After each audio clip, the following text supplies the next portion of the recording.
హరే కృష్ణ. మనిషి దేవుణ్ణి సృష్టించాడా?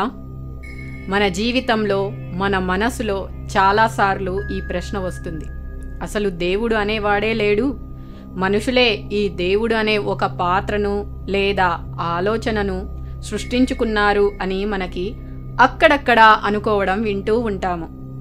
ఇప్పుడు మనం దీని గురించి కొంచెం ఆలోచిస్తే, అంటే ఇది నిజమేనా లేదా అబద్ధమా అనేది చూద్దాము.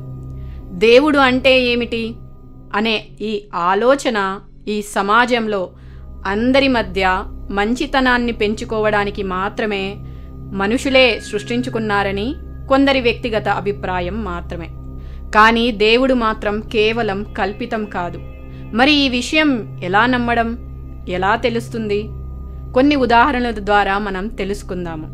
మన ఆరోగ్యాన్ని కాపాడడానికి మనం ముందు జాగ్రత్తగా తీసుకునే మందులు ఉన్నాయి కదా, అవి కూడా మనుషులే తయారు చేశారు. కానీ మనుషులు మందులు తయారు చేయడానికి ముందే మందులు అసలు లేవంటారా? ఇలా అని మనం చెప్పగలమా? మరి మనుషులు మాత్రమే మందులు సృష్టి చేశారు అని అలా చెప్పడం సరైంది కాదు కదా. అంటే ముందు కూడా ఈ ప్రకృతిలో మందులు ఉన్నాయి అనే విషయం తెలుస్తుంది. అట్లే ఇక్కడ కొన్ని ప్రశ్నలు ఉన్నాయి. అసలు మనిషిని ఎవరు సృష్టించారు? అదేవిధంగా మనిషిలో ఉన్న మంచి చెడు భావనలు ఎక్కడి నుంచి వస్తున్నాయి? అలాగే ఈ ప్రకృతిలో ఉన్న పద్ధతులు, సమతుల్యత ఎవరు చేస్తున్నారు? ఈ విషయాలు చూసిన శాస్త్రవేత్తలు కూడా దీని వెనుక ఒక శక్తిమంతుడైన సృష్టికర్త ఉన్నాడని అంగీకరిస్తారు. ఉదాహరణకి న్యూటన్ చెప్పిన దానిని గురించి తెలుగులో చెప్పాలంటే, ఇలాంటి అద్భుతమైన సృష్టి ఒక సర్వశక్తిమంతుడైన మరియు సర్వజ్ఞుడైన దేవుని ఆలోచన నుంచే వచ్చిందని నేను నమ్ముతున్నానని న్యూటన్ చెప్పారు. అంటే న్యూటన్ విశ్వంలో కనిపించే అద్భుత సమతుల్యత, క్రమం, సృష్టి ఇలా అన్నీ సరిగ్గా తగినట్లుగా ఏర్పడడం ఏదో ఒక పెద్ద శక్తి, గొప్ప బుద్ధి, సృష్టికర్త వల్లనే సాధ్యమని చెప్పాడు. అంటే అతను దేవుడు ఉన్నారని అంగీకరిస్తున్నారు. మనలో చాలామందిలో మంచి చెడు తెలిసే భావన ఉంటుంది. అంటే ఎవరైనా ఏదైనా చేయాలనుకున్నప్పుడు అది మంచిదా చెడ్డదా అనేది ఆలోచిస్తారు. ఈ ఆలోచనలు మనలో ఎవరు పెట్టారు? భగవద్గీత 15వ అధ్యాయం 15వ శ్లోకంలో శ్రీకృష్ణ భగవానుడు ఈ విధంగా చెబుతున్నారు. సర్వస్య చాహం హృది సన్నివిష్టో మత్త స్మృతిర్జ్ఞానమపోహనం చ వేదైశ్చ సర్వై అహమేవ వేద్యో వేదాంత కృత్వేద విదేహ చాహం. అంటే నేను సర్వుల హృదయములందు నిలిచి ఉన్నాను. నా నుండియే స్మృతి, జ్ఞానము, మరుపు అనునవి కలుగుతున్నాయి. నేనే సమస్త వేదముల ద్వారా తెలియదగిన వాడను. నిజానికి వేదాంతకర్తను, వేదములను తెలిసిన వాడను నేనే అని శ్రీకృష్ణ భగవానుడు చెబుతున్నారు. మనకు వివేకం, ఆలోచన శక్తిని దేవుడు మనలో ముందుగానే పెట్టాడు. మనకే కాదు, ఇతర జీవులకు కూడా పెట్టారు.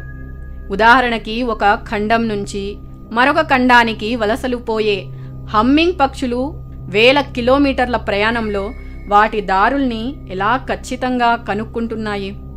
దీనికి ఒకే ఒక్క సమాధానం ఏమిటంటే, దేవుడు మన జీవుల హృదయంలో ఉంటూ తన అనంత జ్ఞానంలోని ఒక భాగంతో వాటికి కూడా దారిని చూపిస్తున్నారు. అంటే మన హృదయం ద్వారా మనకు సరైన దారి చూపించే శక్తి ఉంది. మన వేదాలను బట్టి చూస్తే వేద శాస్త్రాలు కూడా భగవంతుణ్ణి తెలుసుకునేందుకే సహాయపడుతున్నాయి.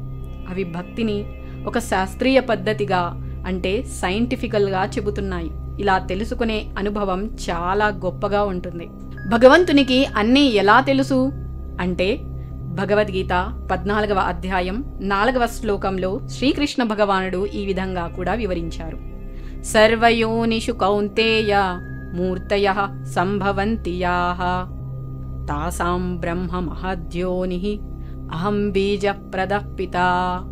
అర్జున, సమస్త జీవజాతులు భౌతిక ప్రకృతిలో జన్మించుట చేతనే సృష్టించబడుచున్నదనియు, మరి నేనే వీటికి అన్నింటికీ బీజ ప్రదాత అయిన తండ్రిని అని అవగాహన చేసుకొనవలెను అని చెబుతున్నారు. కనుక మనం ఇక్కడ తెలుసుకోవాల్సింది ఏమిటంటే, మనిషిని దేవుడు సృష్టించాడు అనేది నిజం, కానీ దేవుణ్ణి మనిషి సృష్టించాడు అన్నది సరైనది కాదు. ఎందుకంటే అది అంత శక్తి మనిషికి అసలు ఉండదు కాబట్టి. అలాగే మన సంఘంలో నైతికత, మంచి మానవ విలువలు, అత్యవసరమైన భక్తి పెరగడానికి కూడా దేవుడి ఉనికిని గుర్తించడం చాలా చాలా అవసరం. అలాగే సనాతనమైన మన భగవద్గీతను, శ్రీమద్ భాగవతం లాంటి ఆధ్యాత్మిక గ్రంథాలు చదవడం, వినటం వల్ల మనం ఆ బీజ ప్రదాత అయిన శ్రీకృష్ణ భగవానునికి, భగవంతునికి దగ్గరవుతాము. హరే కృష్ణ.